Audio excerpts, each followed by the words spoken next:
আল্লাহ তাআলা বলেন ওয়ামা আনফাকতুম মিন শাইইন ফাহুয়া ইউখলিফুহু ওয়া হুয়া খায়রুর রাসিকিন। যে দান করে, দান করলে যে ঘাটতি হয় আল্লাহ তাআলা এই ঘাটতিটাকে রিপ্লেস করে দেয়, রিপ্লেস করে দেয়।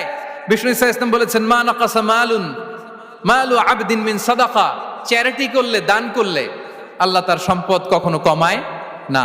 প্রতিদিন সকালবেলা দুজন ফেরেশতা নেমে বলতে থাকে আল্লাহুম্মা আ'তি মুনফিকান খালাফা, আল্লাহুম্মা আ'তি মুমসিকান চালাফা। ফেরেশতা দুজন বলে আল্লাহ, যে দান করলো, দানের কারণে যে ঘাটতিটা হলো এটা তুমি মেক আপ করে দাও, এটা তোমার পক্ষ থেকে বারাকা দিয়ে রিপ্লেস করে দাও। আর যে ধরে রাখলো, কৃপণতা করলো, ওর সম্পদকে আল্লাহ তুমি ধ্বংস করে দাও। ওয়াল ইয়াদু বিল্লাহ। আমরা যেন দান করি। এরপরে বিষ্ণু ইসা ইসলাম বলেছেন বেশি বেশি হজ উমরা করলে, বেশি বেশি যদি কারো সাধ্য থাকে, ফিনান্সিয়াল ক্যাপাসিটি থাকে, বেশি বেশি হজ উমরা করলে তার রিজিকে বারাকা নেমে আসে। সব শেষে হচ্ছে দোয়া করা।